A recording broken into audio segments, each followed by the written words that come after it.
कहाँ बहाल हो? खेते में पानी ले जाएगा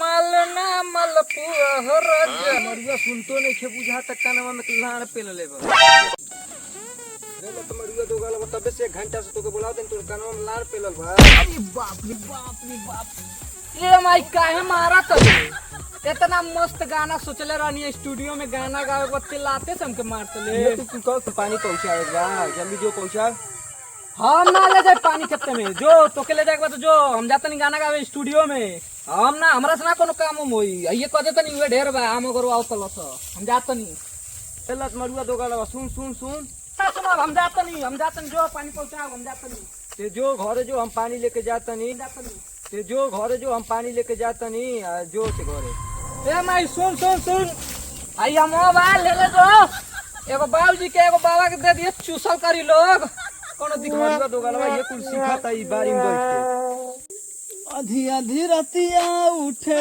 दरदिया दैया करे चटचो कबो चीट कबो पट सैया मारे सटा सोट कबो चीट कबो पट सैया मारे सटा सोट खाली तो काम करो मार दे सटा के लोहा गरम बा कौनो दिनवा शिकार हो जइबू अरे हमसे मिलब हमार हो जइबू कौनो दिनवा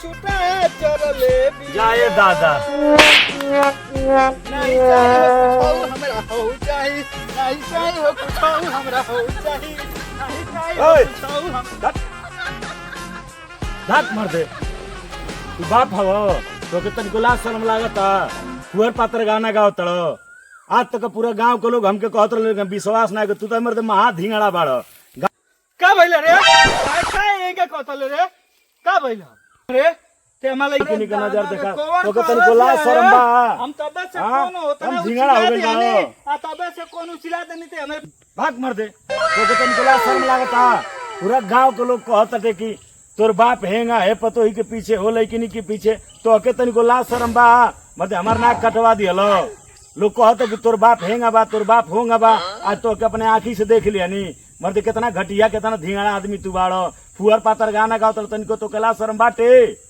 अर्थ नहीं ते हमरे के उ समझतले हम पीछे से आके हमर गाना सुनतले आ कौन गौवा में कलसिया बताओ तो हे प्रभु कौन उचिला देनी ते आके हमर गाना सुनतले तो हमारे ऐसा कोन लायक के बा नहीं ना लायक के बा तबे से हम कौन उचिला तनी कौन कोलत खिलाड़ अरे लान ना है माने डांस ऑर्केस्ट्रा खोलले बड़ो भाग सा तो नहीं के बाप के ये कुल कहबे हां कोनो तो पढ़ा लिखा के गायक बनौनी सिंगर भी बनौनी अब तो के ला शर्म नहीं खेला गो हां बताओ बेटा के पढ़ा लिखा के सिंगर बनौनी हां ये तो कर दे पानी मंगने अपने पानी लेके ना आई ना संगर से पानी के ना हिलान ना पियो एंग ना घर पर पानी लाके दिया सा हां तो केला शर्म तनिको बा कौन कहता कि हम नाचत नहीं हां कौन हम देखने ना ही मानहर बनी तबे से कने गाड़ी आवता है डंडा ले ले तो चल ठीक बाटे हम नचते बानी तो चोसी में के अपन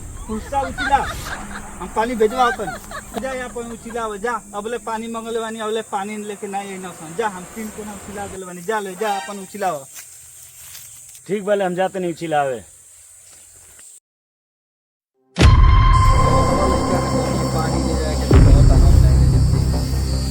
खाना तो हम गईबे कर हाँ तोर पहुंचे एकदम कटेली माल जाती है विदेशी माल का एकदम स्वारा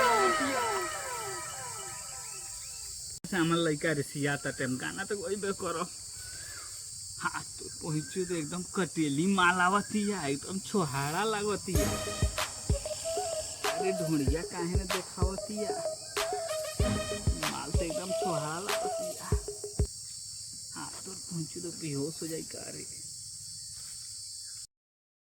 पहुंचे हमारी लगे आवतिया अरे मिली चक्कर कच्चे आती। अरे काहो माल, अरे तुम कन्या हो तो याद हो। बोलवा हमर ससुर ह, ई घरो में निहारत रहला, एहू जे निहारत है के लाज शरम बा तनिको। एकर खातिर हम पानी लेके आवत तनी।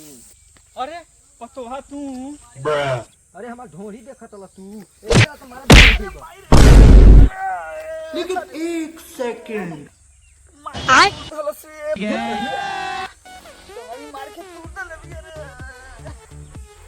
अरे रउआ बाप हई, रउआ के बहन दू चला तौड़ी मारे के बा बहन, यही तरह बाप के कहे के चाहिए पतोहन के।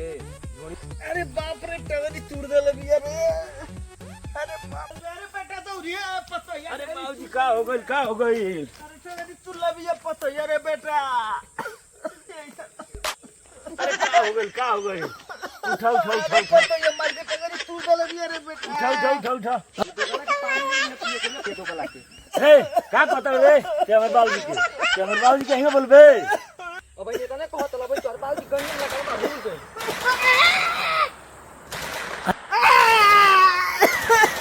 अरे बेटा गड़िया में बाबू तेरा बिया रे। ए का हमर बाबूजी गड़िया में लगा उड़ चलू। पगला गेल का? यही कर पतोही के उल्टा सीधा काम करी। हां ई कमेंट करत न उल्टा सीधा ई बाप हई। हमार ढोरी देखत न हमके देख के गाना गावत न। ये कुल करबो? हां अबे तो कम समझा गए नहीं है। तू उल्टा सीधा ही बताओ तार पतो ही न लगी। उल्टा सीधा बोलत रहा, उल्टा सीधा गाना गाता तू तो मर्द एकदम बेशरम बाड़ो। तनिको लाजे शरम करके नहीं खे बोल के सफात मार दे तू नहीं बाप बाड़ो। अबे तो समझा गए नहीं साफ तू तो मर्द महल और चट्टा नहीं बाड़ो। अबे समझा बुझा के आ तब तू ये काम कर तू तो तन कोला शरम बा जा मार दे तू नहीं मर घर के बेटी के नहीं खिथोड़त। पता कितना बढ़िया माल बा, कितना बढ़िया होती है। उ ठीक कैलस तोहरे लायक कैलस ओही बात। अबे आओ तने तनी घरे हम हिसाब कर तनी इनके समझाओ तनी। आज इनके खाना पानी सगरी इनके गड़िया में डारत तनी। बड़ी परेशान बड़ बुढ़ौती में तनी को लाज शर्म इनके हइये नहीं के बेईमान के। अरे चलो आज तो के घर हूं नहीं रहे दे।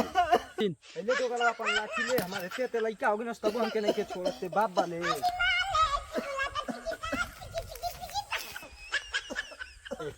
कैसन आदमी बाड़ो तो के समझौले समझते नहीं खो। अब पानी पियो चाहे हमारे लाने से मत पियो।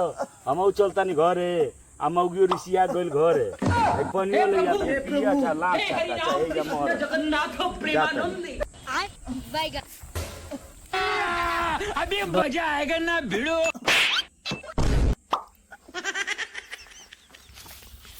क्या गया रंगीला बाबा भिड़ो। चल चल चल तोरा माई से कोतनी गुड बाय। लगाता है पतो ये खाना बनाई थी गोलमाल है।